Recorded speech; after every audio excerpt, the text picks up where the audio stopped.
Hello everybody! It's midnight with the Fuzz over here. So I was gonna have this video out earlier with just the first few cards, but I accidentally deleted it. And I was so heartbroken that I just could not find the energy to do it again. So I thought I'm just gonna wait for all the cards. And so here they are. Thankfully they all came out relatively quickly. So these are the last 5 cards of this release. As you can see, we have yet another hero. So let's start with that, shall we? Aamon the Demon Overlord. Now, quick thing. This is not the same card as the one that was spoiled. That's because I don't actually have that version. It seems to have been changed last minute. The real Aamon has 18 health instead of 20. And the creature that it summons is a 4/4 instead of a 5/5. But anyways, if you have this hero, when you die, you put a 4/4 creature on the board, right? And if that creature ever leaves the game, you die, right? It's over. But until it leaves the board, you're basically immune, right? You can't die to anything. Now you can still lose to something like your opponent getting 40 life, because that's not you losing, that's them winning. But you're basically immune to damage, right? So the idea with this is pretty much demons, because while this guy's on the board and you've got Dark Portal running, you don't even care, right? And with this hero, you essentially get this safety net where you know that as soon as Portal hits 0 and kills you, you still have another turn. And that extra turn could mean another Succubus and another big attack. So it seems like it should be quite strong in that deck. So that's gonna be one variant, just normal demons with this, focusing less on healing and more on just beating the face. The other variant that might come out is with Order, and the idea is, since Aamon comes out on your turn when the portal kills you, he comes out, he's already on the board at the start of your turn. You could put Namir's Blessing on him, either that or play something like Triangelica Sentinel, basically to protect him from getting killed, right? Because if your opponent can't kill it, and you got Dark Portal running in the background, that's a big problem. That sucks. Now, Aamon himself is a 0-cost creature. That means Dr. Styx can kill him immediately. So, if you're not running Namir's Blessing, and this guy comes out, and your opponent is playing Corruption, Dr. Styx can just wreck you on the spot. Keep that in mind. Yeah. Oh, one more thing about this creature. It can't be moved to the support line, for pretty obvious reasons, so you can't just stick it in the back. So it has to stay in the front, no matter what. So basically, can you keep this guy alive? And at a 4/4, it's not that easy to kill, actually. Fireball won't kill it.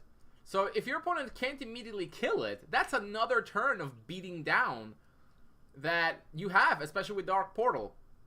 Could it be running anything other than demons? I don't think so. You don't really get the same kind of benefit without Portal, and the whole point of this is to essentially kind of go super aggro, and that's exactly how Portal plays, where you're basically sacrificing life for tremendous advantage. So no other deck really does this, so I don't think this hero will be played anywhere other than demons. But I'm gonna rate this guy 5 stars. I think it's gonna work. It's gonna work quite well, because that extra turn or two, it could just be the turn you need to win. The longer the portal is running, the better for you. And if your opponent can't remove it, you could just start playing Bezarox and stuff. So I don't know which version is gonna be better. I certainly would like to try out the Order version, trying to essentially protect Aamon as much as possible. That should be pretty interesting. But in any case, I expect that to be that demon deck to be, either of the demon decks to be pretty strong. We'll see. So yeah, if you ever see this in Conquest, you know exactly what's going on. Oh, in Limited, it's probably gonna suck, because you basically have no hero power and you have less life. Yeah. I mean, yeah, maybe they can't remove a 4/4, but chances are they can remove a 4/4. I mean, if your opponent can't remove a 4/4, their deck is kind of sucks. So I wouldn't gonna rate this 1 star for draft and trials, because yeah, it's not good there. One last thing, there is a level requirement. You have to have double corruption. Otherwise, it will not trigger. As we found out to some surprise, it won't work. So if you have to have double corruption. So we have now 3 extra corruption heroes, right? Which is really weird, although admittedly, the first one kind of wants you to play non-corruption cards because of the ability to essentially splash anything, but it still is going to have a corruption shell with Consumes, Noxious, and Word of Pains, or even Tombs. So, yeah, corruption just got the hookup. Oh, man. So, yeah, this one, and then the other one is basically just a better basic Nephiros. And now you've got the Demon Hero, so it's going to be a lot of corruption. So I wonder if Order decks are just going to start splashing Exorcism everywhere because, you know, it's good against evil decks. Yeah. Actually, Exorcism can kill this guy now that I realize, because it kills any creature that any evil creature that costs 2 or less. Yeah, just confirmed. It's 2 mana or less, so Exorcism will kill this. Which is hilarious. So I wonder if this means that, like, if the basic demon deck just became too good with this, like, you're gonna start seeing Exorcisms and Doctor Sticks everywhere just to counter it, which might mean the Wisdom, Order version that tries to protect him might actually be better, because if you stack enough protections on him, he might just be unkillable. So yeah, that's pretty fun. Looking forward to trying him out. Helm of Righteousness. This is by far my least favorite card of the expansion.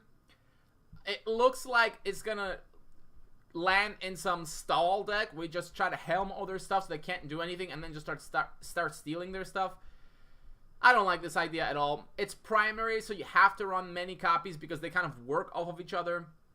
Now, they do get more expensive, so against a very aggressive opening, it might just not be enough, because if you're helming, let's say, a lizard, and they play 2 more lizards, you can't keep up, right? So that's not going to work in the long term.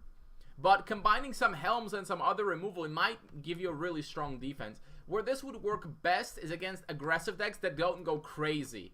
You know, maybe soldiers where they generally play 1 creature at a time. Or they don't have like 12 1-drops or something like that. But I just don't like the design here because it's basically just, you know, your opponent can't do anything. And then you just steal all this stuff. And also against a control deck, it just seems horrible, right? Because they play very few creatures, and what are you going to do? I mean, you're going to try to attach, you know, just making 1 creature not be able to attack is not really very good. And you're never going to be able to steal it unless you put like 3 of these on 1 creature, which seems unlikely. So, it doesn't look very good. I'm going to give it 2 stars. And I actually hope it isn't very good because I really don't want to face a deck that just makes my creature not be able to do anything. In draft, also 2 stars. I think because you need to have many of these to do anything, because otherwise it's just a 2 mana a creature can't attack, right? It's not very good. So I don't see you picking this. Even though it is common, the novelty pack pool is getting larger, and you're gonna see you're less likely to draft a lot of primary cards. It's not like at the beginning where you could draft like 10 spiders. You're not gonna be able to do that anymore. Nor should you.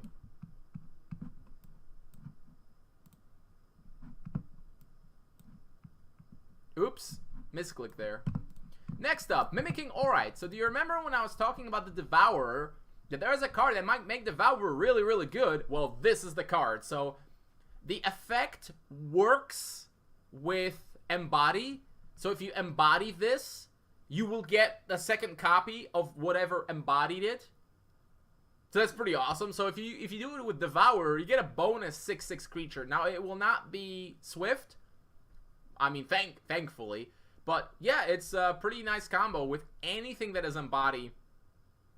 Getting an extra copy, that's pretty strong. Now, I'm not sure whether you're going to actually play this for 3 and hope it survives, or you're going to try to use something like Shelter to just, you know, kind of send it back, and then it comes out, and then you do your shenanigans. But I think it might make it in. Might make the deck work. Devourer is the strongest Embody card, but the Alabaster Dragon is pretty good. You know, if it embodies this, you'll get a 4/4 and then a bonus 3/3, although only the 4/4 is attacking. And since the idea is to try to have a huge Alabaster Dragon kill you, There's better ways of doing that. Generally with something like the Deathbound Incarnate, you just mill a bunch of cards, and then Alabaster is like a 10-10 or something. So while this is cool, I don't know that... let me just remove the star rating. I don't know that it'll actually make a deck good. I mean, okay, it's a great combo with Devourer, but I mean, you gotta have more than just that. And Devourer can work just fine as a 6/6 Swift, or, you know, mass removal with other kinds of spirits. Originally, this cost 2 mana. It was rebalanced to 3. At 2 mana, it would be insane, because it would have just a good body. You know, it's basically a unicorn. But also, destroying 2-cost creatures and artifacts, I think, is much better than 3, because there's a lot more targets. You know, it just completely decimate priests. Aggro is always going to have some targets. Yeah, against control, you're less likely to hit anything, but against control, you don't really need to hit anything. And it doesn't hit spells, so you cannot remove Grand Reunion with this, for example. It's an interesting card, but I'm gonna... Since I'm not sure whether it deserves 4 stars, i.e. it'll be in a competitive deck, or 2 stars, it's too cute. But I think because it's just a solid card, I feel confident going at least 3 stars. Certainly not any lower than that. It might be that somebody comes up with something ridiculous where they can just copy a bunch of stuff.